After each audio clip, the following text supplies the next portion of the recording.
दोस्तों, आपका फिर से स्वागत है। दोस्तों, आज हम आपको इस वीडियो के माध्यम से बताएंगे कि महाभारत काल के 8 सबसे शक्तिशाली धनुर्धर, जिनकी शक्ति के आगे देवता भी डरते थे। दोस्तों, अगर आप इसके बारे में जानना चाहते हैं तो आपसे अनुरोध है कि वीडियो को अंत तक देखें ताकि आपको पूरी जानकारी मिल सके, और आप सभी से निवेदन है कि और भी वीडियो देखने के लिए चैनल को सब्सक्राइब करें। तो दोस्तों, चलिए जानते हैं महाभारत काल के वह 8 सबसे शक्तिशाली धनुर्धर, जिनकी शक्ति के आगे देवता भी डरते थे। सबसे एक नंबर जानेंगे तो दंग रह जाएंगे। महाभारत के इतिहास में धनुर्धर तो बहुत हुए हैं, लेकिन एक ऐसा भी धनुर्धर था जो दुश्मन सेना पर अकेला भारी पड़ जाता था। एक ऐसा भी धनुर्धर था जिसको देख द्रोणाचार्य चिंतित हो गए थे, और एक ऐसा भी धनुर्धर था जिसने अर्जुन को 3 बार हरा दिया था।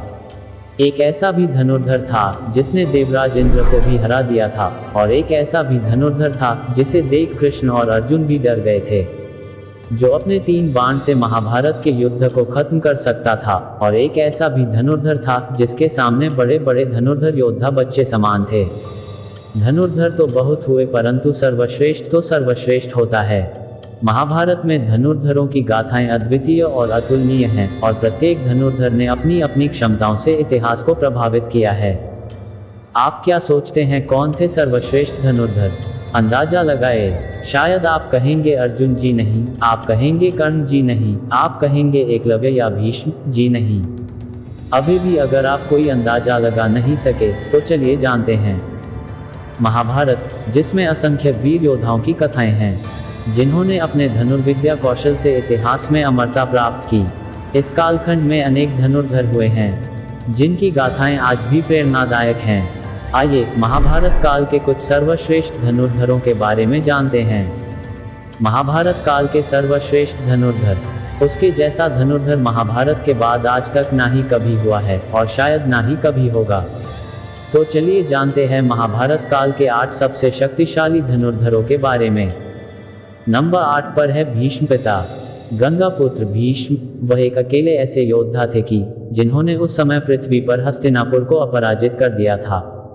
उन्होंने अपने जीवन में बड़े बड़े युद्ध लड़े, कई बार तो दुश्मन की पूरी सेना पर वे अकेले ही भारी पड़ जाते थे।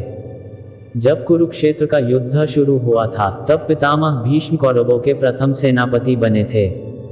रोज अकेले भीष्म पितामह 10,000 सैनिकों को मार दिया करते थे। भीष्म पिता के बाणों के आगे पांडव पक्ष के कोई भी योद्धा टिक नहीं पाया। भगवान श्री कृष्ण ने इस युद्ध में शस्त्र ना उठाने का प्रण लिया था, लेकिन भीष्म ने अपने पराक्रम से श्री कृष्ण को अपनी प्रतिज्ञा तोड़कर शस्त्र उठाने के लिए विवश कर दिया था। भगवान कृष्णा जानते थे कि भीष्म को नियमानुसार युद्ध करके परास्त करना असंभव था, इसलिए शिखंडी को सामने रखकर अर्जुन ने भीष्म को क्षयशैया पर सुला दिया था। नंबर 7 पर है गुरु द्रोणाचार्य। गुरु द्रोणाचार्य महाभारत के प्रमुख पात्रों में से एक अद्वितीय धनुर्धर और आचार्य थे। उन्होंने अपने पिता ऋषि भारद्वाज और ऋषि अग्निवेश से धनुर्विद्या की शिक्षा प्राप्त की। इसके बाद जब भगवान परशुराम ने महेंद्र पर्वत पर अपनी संपत्ति ब्राह्मणों को दान की, द्रोणाचार्य ने उनसे संपर्क किया और उनसे दिव्यास्त्रों का ज्ञान प्राप्त किया। द्रोणाचार्य ने ही कौरवों और पांडवों को शस्त्र विद्या सिखाई, जिससे वे महान योद्धा बन सके। कुरुक्षेत्र के युद्ध में भीष्म के बाद द्रोण को कौरवों का सेनापति बनाया गया था। युद्ध के 15वें दिन उन्होंने पांडव सेना पर अपने युद्ध कौशल से विनाशकारी प्रहार किया, जिसमें उन्होंने 25 महारथियों को मार गिराया। द्रोणाचार्य की रणनीति और युद्ध कौशल ने पांडवों को गहरी चोट पहुंचाई। विशेष रूप से द्रोणाचार्य ने जो चक्रव्यूह रचना बनाई थी, वह अभेद्य थी, और उसमें फंसकर पांडवों के वीर योद्धा अभिमन्यु की मौत हो गई। उनके असाधारण युद्ध कौशल के कारण उन्हें परास्त करना असंभव माना जाता था जब तक उनके हाथ में शस्त्र था। इस कारण से पांडवों को उन्हें पराजित करने के लिए छल का सहारा लेना पड़ा। उन्होंने एक रणनीति बनाई जिसमें उन्होंने द्रोणाचार्य को ये झूठा समाचार दिया कि उनका पुत्र अश्वत्थामा मारा गया है। इस समाचार से विचलित होकर जब द्रोणाचार्य ने अपना शस्त्र नीचे रखा, तब धृष्टद्युम्न ने उनका वध कर दिया। नंबर 6 पर है एकलव्य। गुरु द्रोणाचार्य की मूर्ति बनाकर उस मूर्ति के समक्ष एकलव्य ने धनुष विद्या सीखी थी। गुरु द्रोण को जब इस बात का पता चला कि एकलव्य अर्जुन से भी श्रेष्ठ धनुष बाण चलाना सीख गया है, तो उन्होंने एकलव्य से पूछा कि तुमने यह विद्या कहाँ से सीखी। इस पर एकलव्य ने कहा, गुरुवर, मैंने आपको ही गुरु मानकर आपकी मूर्ति के समक्ष इस विद्या को हासिल किया था। जब इस बात पर गुरु द्रोणाचार्य ने कहा कि तब तो हम गुरु दक्षिणा के हकदार हैं। एकलव्य ये सुनकर प्रसन्न हो गया और कहने लगा, मांगिए गुरुदेव, क्या चाहिए। तब अर्जुन को दिए वचन की रक्षा के लिए ही उन्होंने एकलव्य से उसका अंगूठा मांग लिया था। एकलव्य ने राजी से वह अंगूठा गुरु दक्षिणा में दे दिया था। अंगूठा देने के बाद भी एकलव्य धनुर्विद्या में श्रेष्ठ था। वह उंगलियों की मदद से अपने बाण उसी तरह चला सकता था। ये सब देखकर महाभारत के पूर्व ही एक युद्ध में भगवान कृष्ण को उसका वध करना पड़ा था। नंबर 5 पर है अर्जुन। 5 पांडवों में से एक अर्जुन, जिसकी धनु विद्या जग प्रसिद्ध थी। गुरु द्रोणाचार्य के श्रेष्ठ शिष्यों में से एक थे अर्जुन। गुरु द्रोणाचार्य ने अर्जुन को धनुष सिखाते वक्त वचन दिया था कि तुमसे श्रेष्ठ इस संसार में कोई धनुर्धर नहीं होगा। अर्जुन के गांडीव धनुष की टंकार से पूरा युद्ध क्षेत्र गूंज उठता था। अर्जुन दोनों हाथ से धनुर्विद्या कर सकता था, इसीलिए उसे सव्यसाची कहा जाता था। कई बड़े बड़े योद्धा तो अर्जुन के हाथ में गांडीव देखकर रण मैदान से भाग जाते थे। इसी गांडीव धनुष से अर्जुन ने इंद्रदेव को हरा दिया था। अपनी धनुर्विद्या से अर्जुन ने विराट युद्ध जैसे बहुत से युद्ध जीते थे। अर्जुन के रथ पर सवार भगवान श्री कृष्ण, हनुमान जी और अर्जुन को देखने के लिए देवता भी स्वर्ग से उतर गए थे। लेकिन अर्जुन से भी श्रेष्ठ कोई था, जिसे संसार अर्जुन से श्रेष्ठ मानता है। नंबर 4 पर है सूर्यपुत्र कर्ण। वैसे तो महाभारत काल में सैकड़ों योद्धा हुए हैं, लेकिन कहते हैं कि युद्ध में कर्ण जैसा कोई धनुर्धर नहीं था। अगर देवराज इंद्र को अपना कवच और कुंडल दान में नहीं देते तो कर्ण को मारना असंभव था। कर्ण के पास विजय धनुष था, जो अर्जुन के गांडीव धनुष से भी श्रेष्ठ और बलवान था। कहते हैं विजय धनुष के साथ कर्ण अजेय था। कर्ण अर्जुन और एकलव्य से श्रेष्ठ धनुर्धर होने का प्रमाण यह है कि कर्ण के धनुर्विद्या की शक्ति को जानकर ही महाभारत के कई योद्धा उसका नाम सुनकर पीछे हट जाते थे। उसके तीर की इतनी ताकत थी कि जब वे तीर चलाते थे और उनका तीर अर्जुन के रथ पर लग जाता था तो रथ पीछे कुछ दूरी तक खिसक जाता था। उसके धनुष्य बाण की शक्ति को देखकर भगवान श्री कृष्ण अर्जुन से कहते थे कि जिस रथ पर मैं और महाबली हनुमान जी विराजमान हैं, उसके इस तरह पीछे धकेले जाने से पता चलता है कि कर्ण की धनुर्विद्या में कितना बल है। नंबर 3 पर है श्री कृष्णा। भगवान श्री कृष्ण के धनुर्विद्या और पराक्रम की महिमा महाभारत में अद्वितीय रही है।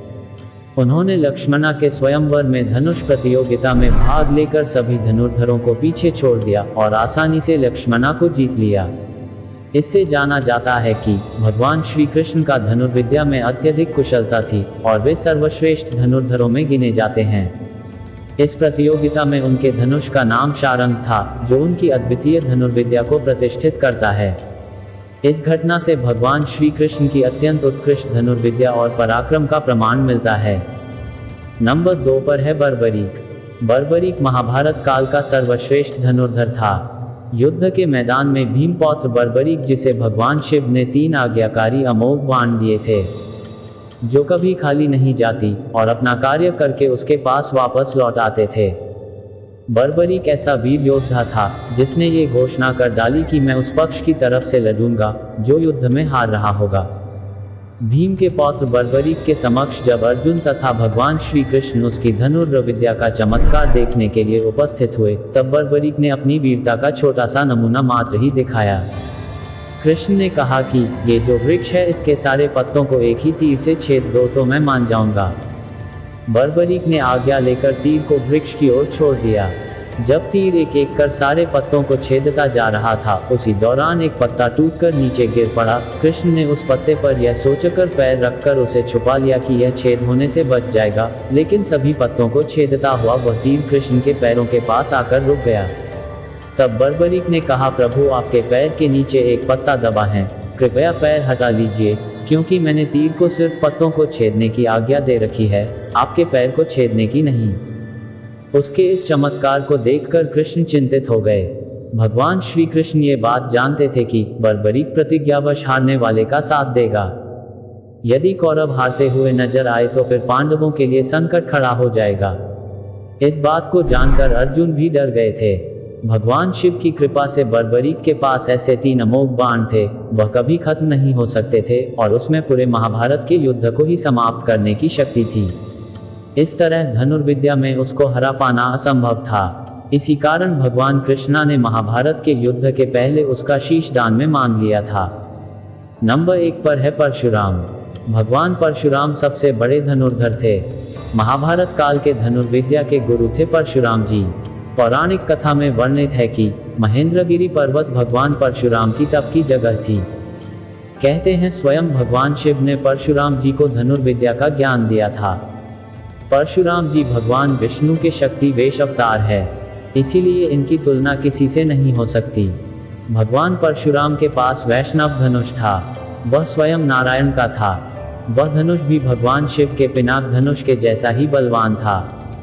परशुराम इस धरती पर ऐसे महापुरुष हुए हैं जिनकी धनुर्विद्या की कोई पौराणिक मिसाल नहीं है। उन्होंने अकेले ही 21 बार हैहव वंशीय क्षत्रियों का अंत किया था।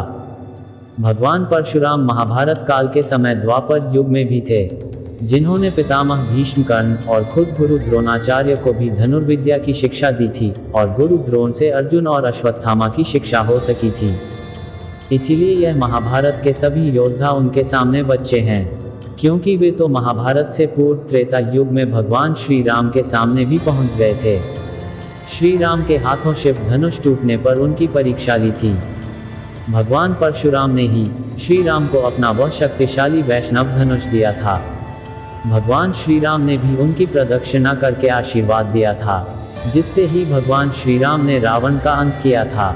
इसीलिए सर्वश्रेष्ठ तो परशुराम जी ही है, ऐसा हमारा मानना है। आप क्या मानते हैं कमेंट के माध्यम से जरूर बताएं। दोस्तों, कमेंट के माध्यम से बताएं कि महाभारत काल के 8 सबसे शक्तिशाली धनुर्धर जिनकी शक्ति के आगे देवता भी डरते थे। ये वीडियो आपको कैसा लगा? आप सभी से निवेदन है कि और भी वीडियो देखने के लिए चैनल को सब्सक्राइब करें। फेसबुक पे देख रहे हैं तो लाइक करें। आपका बहुत बहुत धन्यवाद।